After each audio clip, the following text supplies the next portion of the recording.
पुरी प्रसिद्ध मटर पानी कथा तो आप बहुत भल भाव जानी। आज पहली रजर मटर पानी केमी भूलीजी चलिली करने। प्रथम राति बतुरे देती मटर को ताको प्रेसर दे आलू दीटा काटिकी देदेली पानी देकी हलदी लुण देकी बसईदेली सीझा को एपटे चुन चुन करके काटिदेली पियाज आ काकुड़ी को आ लेंबू को केमी भूलीजी ताको भी काटिदेली कंचा लंका बाड़ी तोड़ी आनी। आम बाड़ी सब प्रकार परिवा एभेलेबल अच्छी।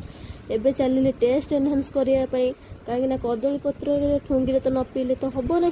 तो कदली पत्र ठुंगी मटर सूप पीबार मजा टी स्वतंत्र अलग बनईदेली ठुंगा सीझी जाता मटर ताको ओजाड़ी दे सबू सजाड़ी दे नहीं आसलु बाड़ी को मटर पानी हेब सी पुणी बाड़ी खिया जीवन यहाँ केमी हम आम बाड़ी देखुं तो सबू गच पाइबे। केबे जदि बाड़ी वीडियो चाहिए ताहले कमेंट करेंगे आम देदेबू।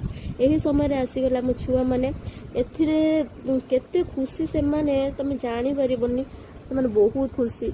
मुझे पकईदेली मटर सूप प्रस्तुति रे लंका चकुड़ी देली लुण देकी तापर बनीगला पाग स्मेल आसूला अलग प्रकार। मुझे टे मटर पानी देली मटर पानी देकी आउ थोड़े चकुड़ी चकुड़ी सारिकी तापर अलग करदेली। तांकर दी जन जेहेतु आसते दी जन बनईदेली मो मटर सूप एवं मटर पानी देदेली।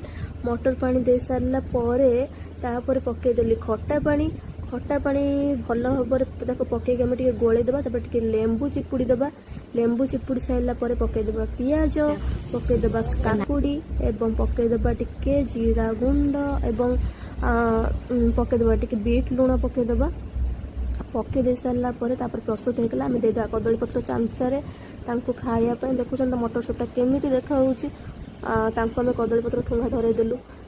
छुआ मानकर एक्सप्रेशन देखिकी जानी पारुथिबे केते टेस्टी हेतला।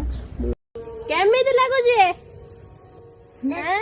टेस्टी उफ एते सुंदर टेस्ट खाली पुरी रे प्रसिद्ध हेछि ना कोन पुणी श्रीक्षेत्र पुरी रे मटर पानीटा एते प्रसिद्ध।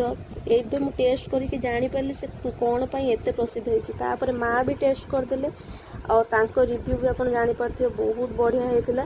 तापर आम चलू ननद भाउज आम स्टेप बाय स्टेप सब फॉलो कलु। खटा पानी प्रथम पकईदेलु खटा पानी पकई सारी तादे पकईदेलु जीरा गुंड तादे पकईदेलु पियाज और चुन चुन करके काटिक रखि काकुड़ी को पकईदेलु तापर पकईदेलु बीट लुण एबे प्रस्तुत होगा। ताको ढाली देलु आम ढाली दे सारा पर आपन एबे एस मान नियंतु।